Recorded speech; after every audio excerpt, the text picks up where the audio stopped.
Arizona Town Hall Civic Engagement held earlier this year. For 3 days, Arizonans from all over the state gathered in Tucson after having read a 200-page research document on this issue. They were serious.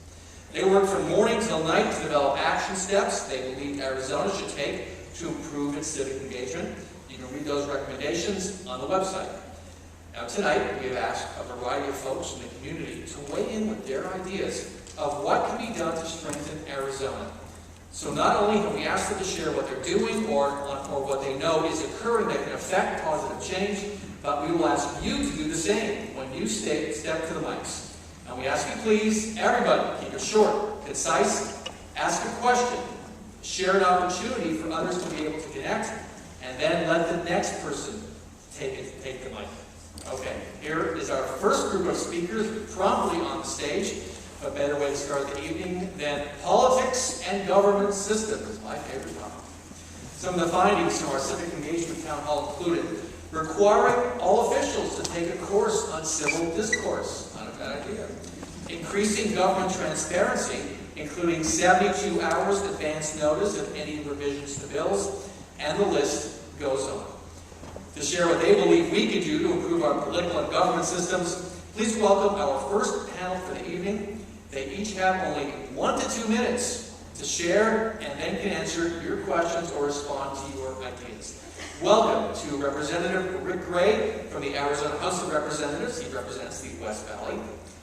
Janie Parrish, who's been working through Rock the Vote Southwest to improve the participation of Native Americans and Hispanics in the election process. Barbara Klein of the League of Women Voters of Arizona, a long-time celebrated organization that helps convene political debates, improve civic participation, and much more. And finally, Corey Woods spends his time by day right here in the Phoenix Union High School District, helping students find a pathway to college. By night and every place in between, he serves as a councilman for the city of Tempe, which is my home. I've met Corey many times. Representative Gray, please kick us off, followed by your fellow panelists. Well, thank you, Graham, and it's so good to see so many of you out here for something that's very important, like the topic we're discussing today, civic engagement.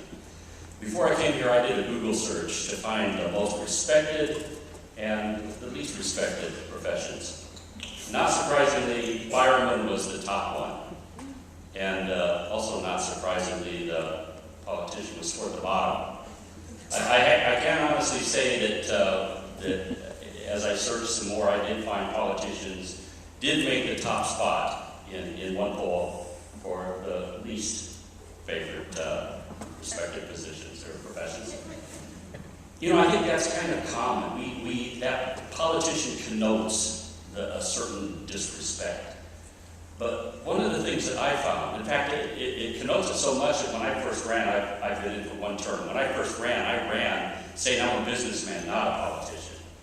But what happened when I got to the legislature is I found out we have got some tremendous people there. And the more I've worked with them, and I'm talking to people on both sides of the aisle, we may not always agree on which avenue to take that will be best for Arizonans.